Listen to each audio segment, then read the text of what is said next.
Frères et sœurs, que la paix et la grâce de notre Seigneur et Sauveur Jésus-Christ soient avec vous. Ici et de Boyou et Redemption Ministries pour notre dévotion matinale pour ce jeudi 26 septembre 2024. Toujours dans la mission de vous accompagner journée après journée, réveil après réveil, matinée après matinée, sur le chemin du royaume de Dieu. Car l'essentiel, frères et sœurs, est dans le royaume de Dieu. La force est en Dieu. La guérison est en Dieu, la protection est en Dieu, la consolation, frères et sœurs, est en Dieu, l'abondance est en Dieu, la sagesse est en Dieu, et surtout l'espérance, frères et sœurs, est en notre Dieu. C'est pourquoi nous nous répétons à chaque instant, cherchons d'abord le royaume de Dieu et sa justice, et toutes les autres choses nous seront données en plus. Donc bon réveil mon frère, bon réveil ma soeur, que le nom de l'Éternel soit béni ce matin, que le nom de l'Éternel soit exalté, que le nom de l'Éternel, frères et sœurs, soit glorifié, car notre Dieu nous a fait du bien. Notre Dieu nous accorde cette possibilité de pouvoir nous réveiller ce matin. Oui, frères et sœurs, gloire soit rendue à Dieu. Nous sommes comptés parmi les vivants. Beaucoup n'ont pas survécu cette nuit, frères et sœurs. Beaucoup ne se sont pas réveillés ce matin. Donc si Dieu nous garde toujours en vie, ça veut dire tout simplement il a un projet pour nos vies.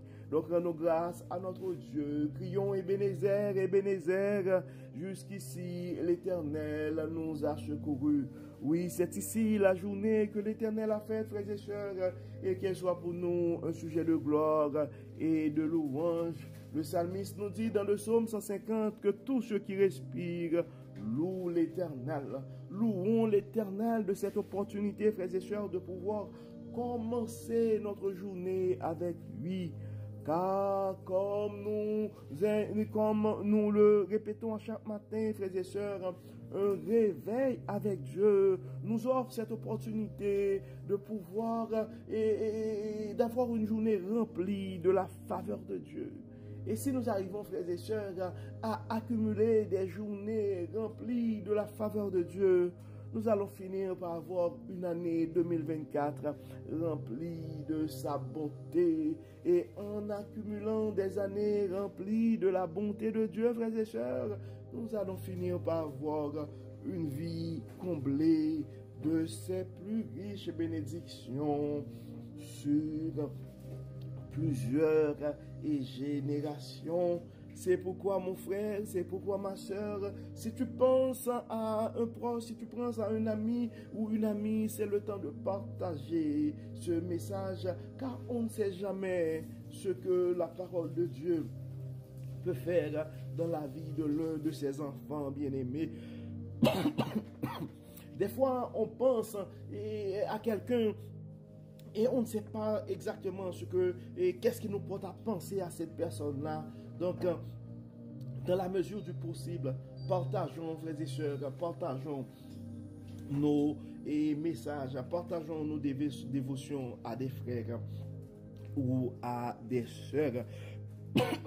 La voix n'est pas trop bonne, frères et sœurs, c'est la saison en fait, mais avec l'aide de Dieu, nous allons quand même continuer. Donc le texte qui nous est proposé ce matin, et c'est le texte que nous trouvons en Romains et chapitre 3, et nous allons lire les versets 19 jusqu'au verset 26. Romains et chapitre 3, verset 19 et 26. Or, nous le savons, ce que l'Écriture dit dans la loi. Elle l'adresse à ceux qui vivent sous le régime de la loi. Il en est ainsi pour que personne n'ait rien à répliquer et que le monde entier soit reconnu coupable devant Dieu. Car personne ne sera déclaré juste devant lui parce qu'il aura accompli les œuvres demandées par la loi. En effet, la loi produit seulement la connaissance du péché. Verset 21. Mais maintenant, Dieu a manifesté sans faire intervenir la loi, la justice qu'il nous accorde et à laquelle les livres de la loi et des prophètes rendent témoignage. Dieu déclare les hommes justes par leur foi en Jésus-Christ et cela s'applique à tous ceux qui croient. Car il n'y a pas de différence entre les hommes. Tous ont péché, en effet, et sont privés de la gloire de Dieu. Et ils sont déclarés justes par sa grâce. La voix est mauvaise ce matin, frères et sœurs, nous n'arrêtons pas de tousser.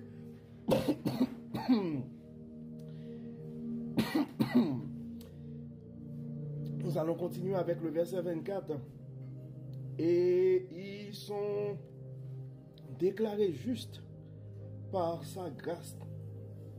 C'est un don que Dieu leur fait par le moyen de la délivrance apportée par Jésus-Christ. C'est lui que Dieu a offert comme une victime destinée à expier les péchés pour ceux qui croient en son sacrifice. Car Dieu montre ainsi qu'il est juste parce qu'il avait laissé impunis les péchés commis autrefois. Au temps de sa patience, il montre aussi qu'il est juste dans le temps présent. Il est juste tout en déclarant juste ceux qui croient en Jésus. Nous venons de lire, frères et sœurs, le texte que nous trouvons en Romains chapitre 3. Nous avons lu les versets du verset 26 et du verset 19 en fait jusqu'au verset 26. Mais nous avons lu comme d'habitude, frères et sœurs, la Bible, la version la Bible du semeur. Donc il faut quand même et vous expliquer le troisième chapitre du livre de Romains et dans la Bible, la version la Bible du semeur est séparée en fait en deux parties. Du verset 1 jusqu'au verset 20 et ça parle, le titre c'est « Tous les hommes sont coupables devant Dieu ». Et c'est pourquoi, à partir du verset 29, donc ça a mis et quand même la table pour dire, or, nous le savons que l'écriture et ce que l'écriture dans la loi, ce que dit l'écriture dans la loi, elle s'adresse à ceux qui vivent sous le régime de la loi. Il en est ainsi pour que personne n'ait rien à répliquer et que le monde entier soit reconnu coupable devant Dieu. Ça, c'est le verset 19 du troisième chapitre et de la lettre de l'épître de Paul aux Romains. Et dans le verset 20, ça continue. Car personne ne sera déclaré juste devant lui parce qu'il aura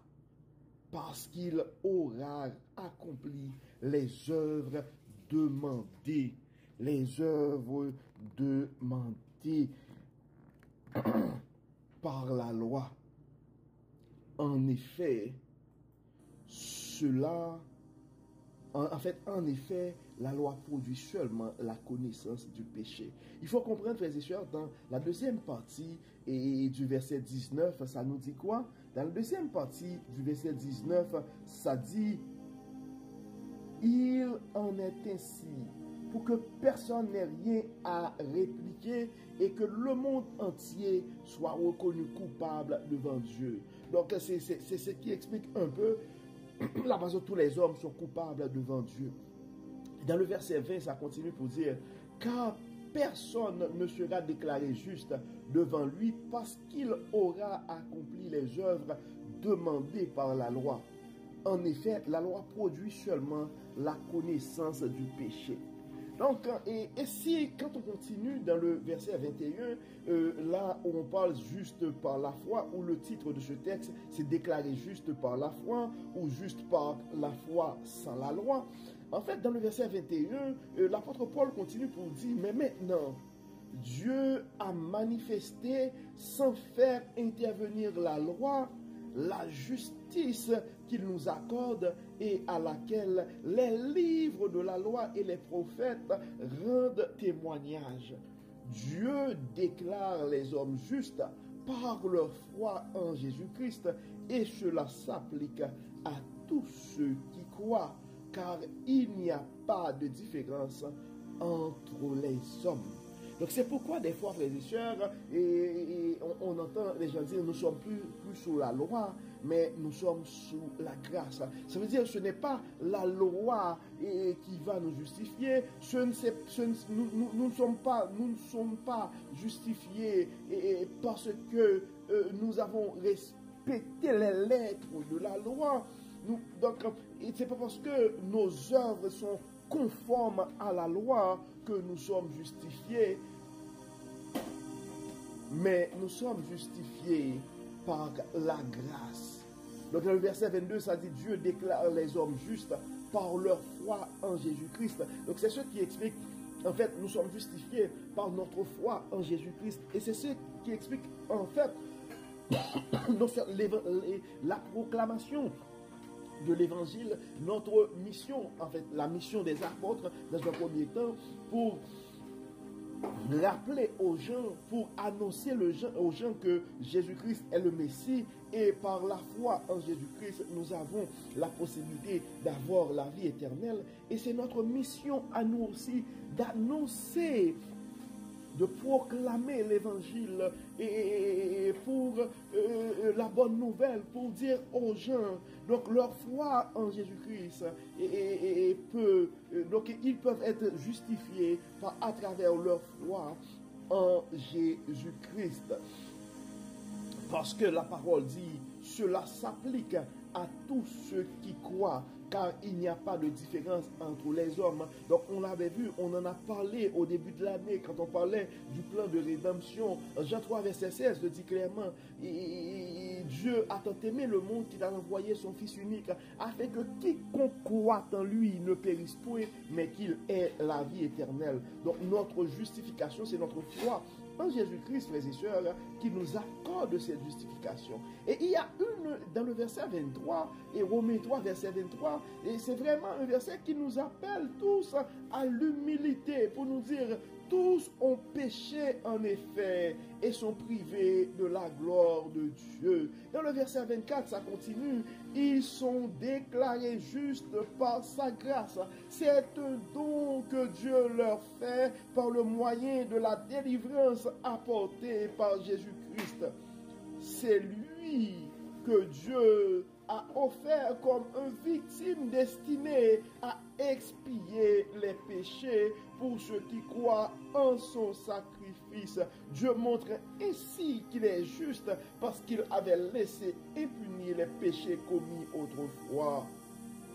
Au temps de sa patience, il montre aussi qu'il est juste dans le temps présent et il est juste tout en déclarant juste celui qui croit en Jésus-Christ. Donc, frères et sœurs, en fait, ce que nous pouvons sortir il y a trois choses que nous pouvons sortir de ce texte. La première chose, c'est nous sommes tous des pécheurs, nos œuvres, et nous ne sommes pas justifiés par nos œuvres. Et nous sommes tous des pécheurs. Ça veut dire quoi? Ça veut dire que nous sommes tous égaux au pied de la croix. Et donc, ce qui doit nous appeler à l'humilité, parce que nos péchés pourraient être différents, mais nous avons chacun nos faiblesses, nos manquements par rapport face à Dieu. Et notre justification Ce n'est pas un acquis, mais c'est un don gratuit de Dieu. Nous sommes sauvés par grâce, par le moyen de la foi. Cela ne vient pas de nous, la parole nous rappelle, mais c'est un don gratuit de Dieu. Donc nous devons rappeler, frères et sœurs, que nous sommes tous pécheurs et nous sommes tous égaux au pied de la croix. Nous avons tous une confession à faire ce matin. Nous avons tous des péchés, des manquements, des imperfections à jeter au pied de la croix ce matin. Et notre justification, nous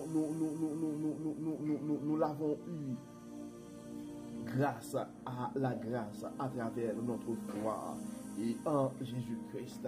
Et ça, c'est la deuxième chose que nous devons nous rappeler. Et la troisième chose, et à nous rappeler, frères et sœurs, nous avons cette noble mission d'annoncer à chaque frère, à chaque sœur, que le plan de rédemption est pour eux aussi. Ils ont aussi la possibilité d'avoir cette justification à travers leur foi en Jésus-Christ, en reconnaissant que Jésus-Christ est le Messie. Il a été crucifié pour nos péchés. Donc, nous devons, frères et sœurs, nous engager davantage dans cette mission de proclamer l'évangile de la rédemption à ceux qui nous entourent. Donc, avant de prier, frères et sœurs, il y a trois choses que nous devons nous rappeler. Premièrement, nous sommes tous pécheurs, nous sommes tous égaux au pied de la croix. Nous devons manifester notre humilité car nous sommes tous pécheurs. Et notre justification, la deuxième chose, notre justification, ce n'est pas quelque chose d'acquis. Nous l'avons eu par grâce. C'est un don gratuit de Dieu. Et cette possibilité d'avoir la justification à travers la foi et en Jésus-Christ, eh bien, c'est disponible à tout le monde. Et puisque c'est disponible à tout le monde, nous autres, et c'est le troisième point, nous autres, comme chrétiens, nous avons cette noble mission de partager et de proclamer ce message et à ceux qui nous entourent, afin de donner, afin d'exposer, et afin de donner aussi cette opportunité et aux gens qui nous entourent. C'est pourquoi nous vous encourageons, frères et sœurs, si vous avez l'occasion, si vous pensez à quelqu'un, de partager ce message à travers les réseaux sociaux, à travers les groupes WhatsApp, parce qu'on ne sait pas, on ne sait jamais comment Dieu pourrait utiliser sa parole pour sauver l'un de ses enfants bien-aimés. Donc nous allons encore une fois prier, frères et sœurs. Nous allons remercier Dieu pour la manière qu'il nous révèle sa sagesse. Nous allons remercier Dieu pour le pardon de nos péchés, pour notre justification à travers notre foi en Jésus-Christ. Nous allons demander à Dieu et nous allons intercéder comme d'habitude pour nos frères et sœurs qui sont malades, pour ceux qui font face à des problèmes quelconques. Et nous allons intercéder aussi pour des frères et sœurs qui probablement ont détourné ont arrêté ou leur parcours sur le chemin du royaume et a été ralenti par un événement quelconque. Et nous allons demander à Dieu aussi et de protéger et de continuer à bénir nos frères et sœurs qui nous écoutent. Et nous allons demander à Dieu de nous donner aussi cette humilité et pour nous rappeler que nous sommes tous pécheurs et que nous sommes sauvés par grâce, au lieu de continuer, au lieu de commencer à essayer de nous justifier, ou au lieu de commencer à condamner nos prochains qui sont des pécheurs comme nous. Ce serait mieux d'essayer de nous supporter les uns les autres afin que nous puissions poursuivre avec zèle notre parcours sur le chemin du royaume. Prions le Seigneur, frères et sœurs. Dieu de bonté, Dieu de miséricorde, nous te disons merci pour ton amour, merci pour ta grâce. Merci Seigneur pour la manière que tu n'arrêtes pas de nous révéler ta sagesse. Dieu de bonté, Dieu de miséricorde. Merci Seigneur pour le pardon de nos péchés. Merci Seigneur parce que tu nous as sauvés par grâce.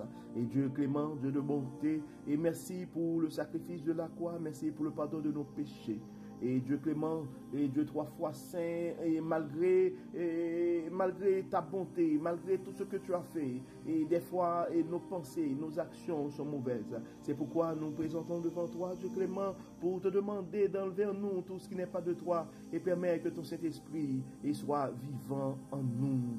Dieu clément, Dieu de bonté, nous remettons entre tes mains chaque frère, chaque soeur qui nous écoute présentement. Beaucoup d'entre nous ont des soucis de santé. Nous te demandons, Dieu clément, toi, le grand médecin par excellence, de toucher nos frères et sœurs qui sont malades. Tu connais leur diagnostic, tu connais leurs adresses, tu connais leurs traitements.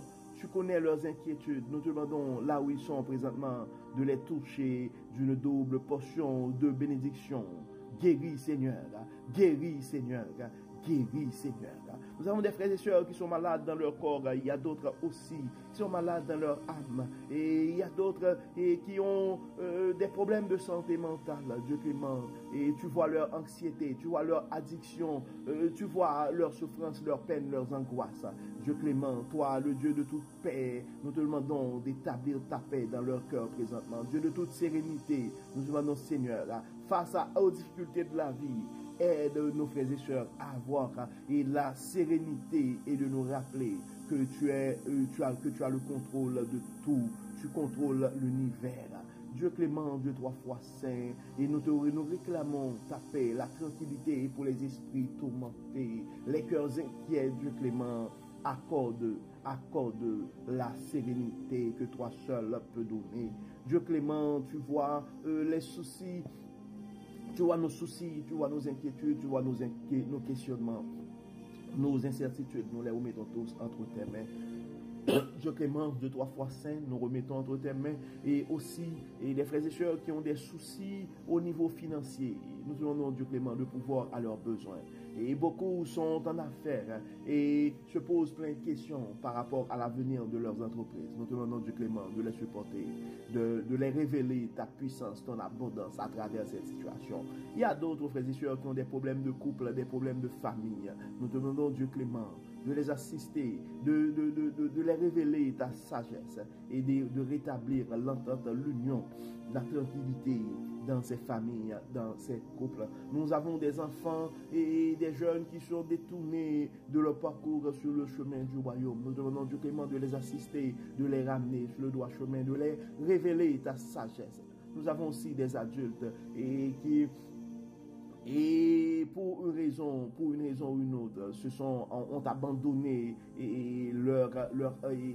ont abandonné leur parcours sur le chemin du royaume. Nous te demandons, Dieu clément, de les toucher là où ils sont. Et nous te demandons, Seigneur, de ne pas les frapper par la mort, mais de révéler ta sagesse et de les révéler ta sagesse et de les aider, Dieu clément, à reprendre leur parcours sur le chemin et du royaume. Et tu connais tout, Dieu clément, tu vois nos faiblesses, tu vois nos inquiétudes, tu vois nos projets, nous les remettons tous entre tes mains. Nous avons des jeunes qui ont des projets de vie et certains veulent se marier. Nous te demandons, Seigneur, de les assister dans leurs projets. D'autres cherchent et aimeraient avoir un enfant. D'autres cherchent un emploi. D'autres ont d'autres projets de vie. Nous te demandons, Seigneur, de les assister. Et il y a des parents qui sont inquiets présentement par rapport à l'avenir de leurs enfants. D'autres sont inquiets pour leur retraite. D'autres sont inquiets pour leur état de santé, pour leurs finances. Nous demandons, Dieu clément, de pouvoir et à leurs besoins. D'autres sont inquiets pour leur carrière. Dieu de toute abondance, nous te demandons, Dieu clément, de manifester, de les bénir de ta plus grande bonté, de ta plus grande abondance. Et Dieu clément, il y a d'autres qui ont peur pour leur vie, pour toute forme de menace. Nous te demandons, Dieu clément, de les protéger, d'être un abri sûr pour ces frères et sœurs qui sont inquiets pour leur vie ou pour la vie de leurs enfants ou de leurs proches. Dieu de toute bonté, Dieu de toute puissance, encore une fois, garde nos cœurs et de tout orgueil, garde nos cœurs de toute forme et d'amertume, garde nos cœurs de toute forme de jalousie, garde nos cœurs de tout péché. Aide-nous, Seigneur, à garder ta parole dans nos cœurs afin que nous ne péchions pas contre toi. Enlève-nous tout ce qui n'est pas de toi. Remplis-nous de ton Saint-Esprit. Et permets, Seigneur, que ta lumière puisse briller en nous. Et que les œuvres de l'Esprit soient palpables dans nos vies. Assiste-nous, guide-nous, éclaire-nous, inspire-nous, utilise-nous, Dieu clément, pour l'avancement de ton royaume. Encore une fois, pardonne nos péchés et exauce-nous. Au nom de Jésus, nous prions. Amen. Amen.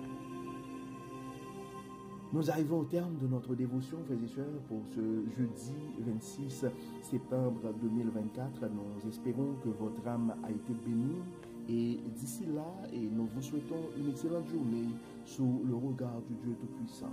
Que le Seigneur nous bénisse, que le Seigneur nous accorde sa grâce et qu'il nous accorde sa paix. Au nom de Jésus. Amen. Amen. Encore une fois, bon jeudi, frères et sœurs, et à demain.